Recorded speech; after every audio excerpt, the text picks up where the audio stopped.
This Crestwood Cadet Coach Conversation brought to you by Wilson Custom Tree Service. We're with head coach Justin Denner. Another week, another situation where you did a lot of good things, another list of things to build upon. You just didn't get the result you wanted last Friday night in a 28-21 loss to Decorah. Coach, what were your takeaways from last Friday night? Yeah, the game was insanely physical, right? I was talking to our guys after the game Friday night. I don't know if we played three more physical games in a row than we did, playing MFL and Indy and Decorah there. Um, I thought, we played hard. I thought our effort was good. Our execution there in the second quarter wasn't, up to standard. And gave up some easy scores there. But again, we had a position, we were in position there driving, trying to tie the game up, in the last series and the last part, with the exception of winning the actual ball game. Like that's the best thing that you can hope for, is you give yourself a chance to be in a position to try and win the game at the end. And our guys were there. So there was a lot of great things, but at the same time, there wasn't enough great things to get the result that we wanted, and so forth, which means we just got to continue to go back to the drawing board and continue to get better. And all 28 points, as you mentioned, were giving up in quarter number two. What were the breakdowns that happened in that quarter, the stuff that you can control that you need to get better at moving forward? Yeah, we had a turnover. We fumbled after Decorah's, I think it was their second score. We fumbled when we were down 14-13. We fumbled on the 30-yard line, I think, going in, or their Decorah's 30-yard line, and gave them a really short field, which they turned into points, which is what good teams are going to do. We had a couple breakdowns on our own special teams, giving them short fields. I think the first, after we scored the first one, we kicked it out of bounds. And then, they scored, and then we returned that kickoff back for a touchdown and a great explosive play. And then we give up a kickoff return back to our own 40, right? So it was, some special teams breakdowns there. It was some, offensive breakdowns in terms of giving them a short field. And then we allowed them to drive a 2-minute drive, and we gave up a big run on a kind of either second long or third and long, I think it was. We gave up a big run or a big scramble type of a deal that allowed the drive to continue. And, against really, really good teams, which Decorah is, we can't be doing those types of things. And we paid for it in that second quarter, but we didn't hang our heads. We didn't, hang our tails. We kept fighting. And that's, ultimately when you look back on things, that's the main thing that, you hope you can occur in that situation, is that you keep fighting, you keep getting up. And you had the ball late in the game. You had one of the last drives of the game. It was a one-score game at that time. If you get the job done there, you got a chance to tie or maybe even take the lead in a situation like that. Does being in a situation like that give you confidence that, you know what, smooth a couple of things out when it comes to the rough edges, that we can play with anybody? Absolutely. I can't tell you that, and it's frustrating, right? The number of people that, after the game or talking to me, throughout the course of this week or whatever, oh, we didn't expect the score to be the score to be that close, or whatever the case may be. And that's frustrating to hear as a coach, because you're like, no, like, I really think we should have won that game, and if we ended up pulling that out, I know Coach Tung would be saying the same thing. Like, no, I really think we won that game. And I think both teams believed that they had the better team. And there's nothing wrong with that. Right. And we just didn't do enough things to win the game. And, ultimately it comes back to, we got to, shore up some things that we can control. And, we do that, and we feel, as I've always felt, we're a dang good football team, and I think we've shown that.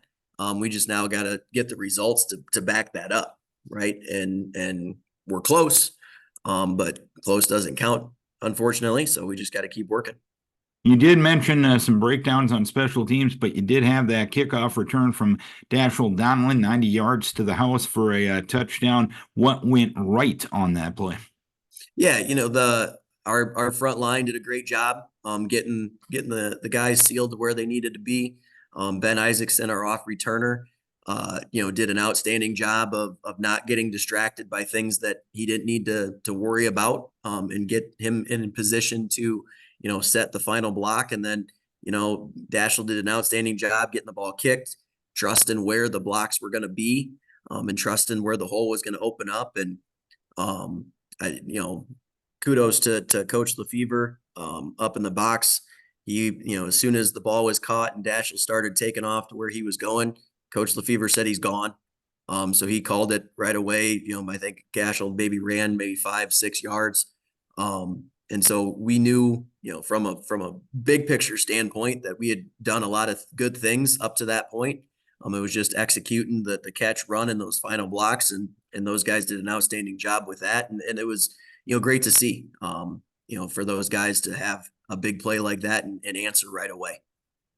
At this time, we normally preview the upcoming game, but unfortunately, you don't have a game this week. Owine, who canceled their varsity game last week, has done so again this week. Tell us about the situation and how it came to be. Yeah, I can't speak for, exactly what happened on Owine side of things.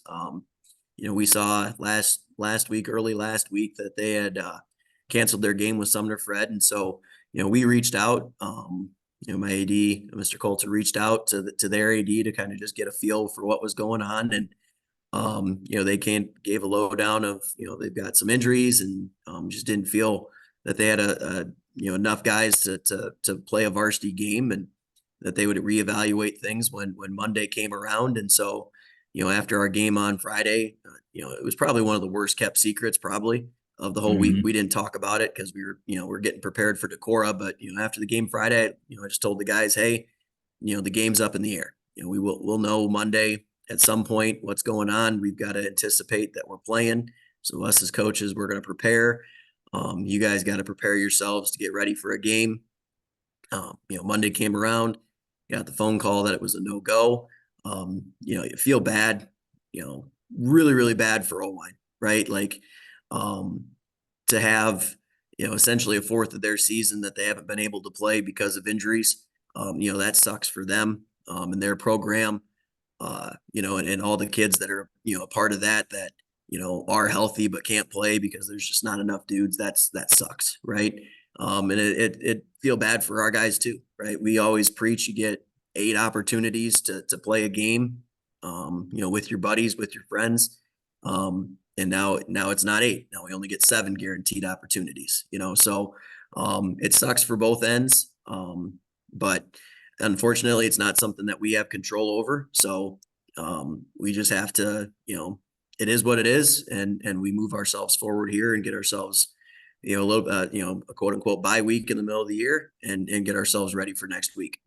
How are you going to manage this week from a practice and a preparation standpoint, knowing the fact that you're not getting ready for a specific opponent? Yeah, it definitely changes things. We gave the guys a couple extra days off, from physical football things to, just come back and let's just when we come back to practice, let's come back to practice, as healthy as we can be. As a coaching standpoint, we had game plans ready to go for Owine. We've now got to pivot and figure that out, getting ourselves ready for Waukon next week. So there's not going to be, as much of a game plan going in this week. It's more going to be focusing on the fundamentals of our own stuff, and what we need to get better on in terms of our own things. And then as we get closer to the end of the week and into the start of next week, then we'll definitely ramp up, the walk-on preparation and what specifically we've got to do. But it definitely changes things. It's not something, I think the last time that, we haven't played a game on Friday night, it was a COVID year, and that was even a later call off due to COVID stuff. So there's no real like book on how to do it. So, we're kind of flying by the seat of our pants, but rest and recovery is kind of the number one priority for our guys. If we're not healthy, there's nothing we can do. So we can use this time hopefully to get ourselves back to where we need to be and focus on ourselves and, be the best version of ourselves coming up next Friday. And not that this is anything on the top of anybody's mind, but I'll ask the question anyway. From like a district standing perspective, how is Friday night handled? In terms of like Standings, wins, loss, point differential, Yeah. etc. Yeah, as far as I know, it's a win for us. And I don't know if the point differential, if we get the full 13 or 17 or whatever it is that we try to get, if we get that, or if we just get a point. I gotta honestly, I haven't even read up on that part of it yet. I just know we're 1-0 in the district, which is great, right? And that's, I talked to the dudes Friday night after the game. I said, hey, what's our record? Our record's 0-0, right? It doesn't matter what the non-district did. We could be 3-0, 1-2, 2-1, whatever iteration you could have non-district wise. We're back to 0-0. And so when we talked last night at our meeting of, hey, the game's canceled, done, etc. What's our record? They of course chorus 0-0. I'm like, wrong. We're now 1-0, right? So like we've got that, which is good. So in terms of the point differential and all that stuff, I've got to look into that. I haven't done that part of it yet, but I do know it's a win for us, and so forth there. So, yeah, that's all I've got with that. Can you spell iteration, by the way? No, no, I don't know if that's a D or a T, or I know the ATION part, but that first part, I got nothing. So, well, I can't even define it, so Yeah. I'm not going to pass judgment on you on that end of things, Coach. But Yeah. obviously, a lot of good things to build on in these first 3 weeks, and hopefully a good weekend of rest and recovery, and you can get focused on facing a tough walk-on team next week. Coach, as always, we appreciate your time. Yep, thank you. Have a good one. Go Cadets. Justin Denner, head coach of the Crestwood Cadets, brought to you by Wilson's Customs Tree Service.